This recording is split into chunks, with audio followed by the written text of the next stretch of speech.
Биздин келгенибизге ушул жаңы чекке көчүп келгенибизге 20 жыл болуп калды. Ошол жылдан бери ушул каналдан суу ичебиз. Айла жок, башка иче турган суубуз жок. Бала чакабыз деле ушул мал деле ушул каналдан суу ичет. Балдар деле киринет бардыгы. Мага канал бойлоп караганда малдын өлүктөрү деле мусорлор деле толуп тура. Айла жок, ичебиз ушул суудан. Башка иче турган суубуз жок да. Мажбур. Азыр эле настроение болуп калдык ушинтип. Жамгыр жаап бопбоз болуп калган экен суу. Мажбур тунтуп ичип атабыз. Тез эле болуп турат. Жаан жааса эле бопбоз болуп калат да.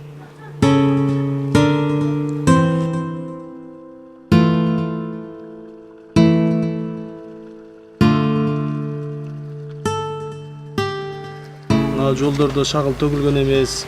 Мынау жаңы айыл түшкөн биздин мынау куршап поворотто экинчи айылда. Ошо жаңы көчөлөр азыркы учурда шагыл дагы төгүлө элек. Ошол кышында аябай балдар мектепке барганда кыйналып.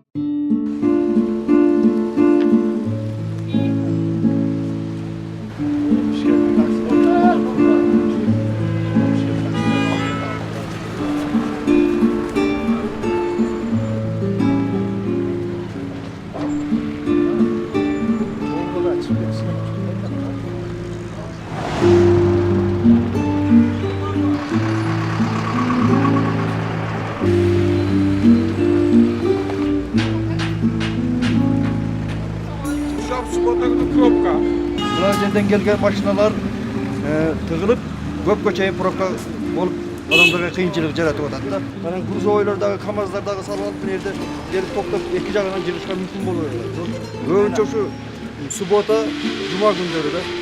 Жумага дагы адамдар келишет, анан суббота мал базарыбыз бар буякта. Биринчиден жолубуз тар. Экинчиден мына базарларыбыздагы мынага чыгып барышка. Балдар өтө албай калышат. Базарга келгенде кыйналышат. Кысасы жол тар да? Бар.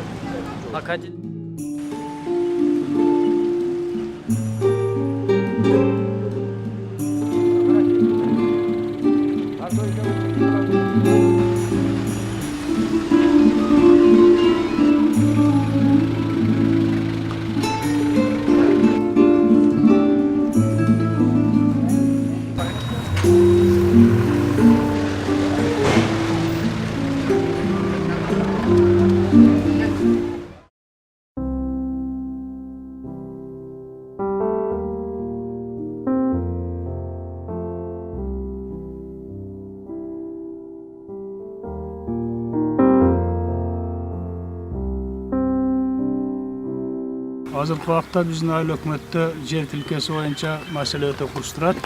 Бүгүнкү күндө бизде 3000ден ашуу жаран кезекте турат. Чечилбеген маселе трансформация жерди өтө узакка созулуп чечилбей жатат да. Чечишке аракет кылып атабыз бүгүнкү күндө.